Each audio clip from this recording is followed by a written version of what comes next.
Hi guys! Welcome sa aking mini vlog. Tara guys at samahan niyo muna akong mag-restock sa aming munting sari-sari store. Ilang araw na nga akong tinatamad mag-grocery sa labas dahil nga napakainit. Tignan niyo naman at halos makalbo na ang laman ng aming tindahan. Pero buti na lang nandiyan si grocery app at free delivery din sila. Hindi man lagi kumpleto yung mga order ko, at least mababawasan na yung ilalaman ko sa e-bike ko pag nagpunta na ako ng grocery pag magkumpleto ako ng laman ng aming tindahan. Napakalaking tulong sa kagaya ko na hindi agad makaalis ng bahay para mag-grocery dahil nga may maliit pang bata na alagain. Noong nakaraang araw pa nga dumating yung order ko sa grocery pero ngayon ko lang madi-display. Diyos mio. Bukas na nga yung mga karton dahil pag may bibili hinahalukay na lang. Lalo na't pinasok ko na rin ang live stream sa Shopee Live. Kaya minsan hindi ko na rin talaga alam kung anong uunahin ko. Pero syempre dahil ginusto ko to, kaya ko to syempre. Sabi nga nila mapapagod, magpapahinga pero magpapatuloy. Etong sari-sari store ko nga ay pinakalibangan ko na lang talaga dahil hindi naman siya gaanong mabili lalo na't nandito kami sa looban. Hindi nga din ako masyado nagko-concentrate mamili ng mga grocery. Kung ano lang yung mabili, yun lang talaga yung nag-i-stock ako. Mas pinaglalaanan ko nga ang load, GCash cash in cash out at bills payment. Makaipon lang ako ng tubo na pang merienda ni Cypher at saka ni Samira. Pang bayad ng bills payment ay okay na sa akin. Malaking tulong na yun. Sorry na agad guys kung nagdi-display lang naman ako sa aming munting sari-sari store pero nakakilay ako at naka-blush on. Diyos mio. Masanay na kayo ngayon guys na lagi akong naka-makeup dahil nga katatapos ko lang mag-livestream dyan sa Shopee. Sa mga hindi pa naka-follow, i-follow nyo naman ako sa Shopee Live ko guys. Ilalagay ko yung link ng aking shop para ma-follow nyo ako. Sa susunod ay magla-live na rin ako sa TikTok. Anyways, balik na nga tayo dito sa video ko guys. So ayan, hindi naman ganun kadami yung in-order ko sa grocery. Kung ano lang talaga yung mabili at wala na akong display.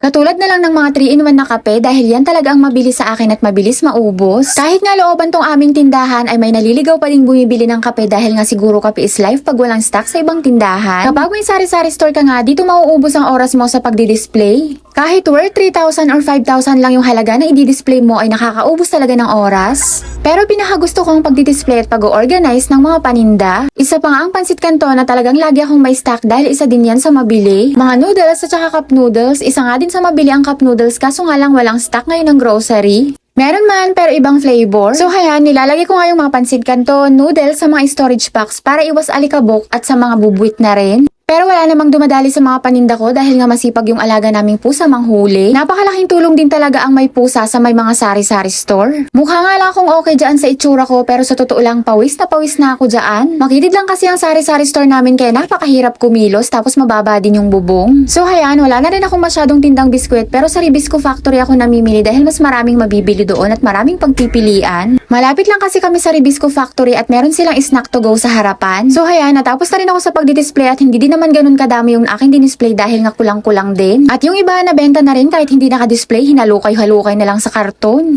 Madami pang ang kulang kaya dediretso talaga ako ng grocery bukas para kumpletohin. Pinulot ko nga lang yung mga kalat sa sahig at nagwalis-walis lang ako ng kaunti. Pagkatapos ko nga gumawa dyan sa sari-sari store namin ay maliligo lang kami ni Samira at ready na ako ulit mag-live. Yan muna guys sa next video at yan mag. Bye-bye!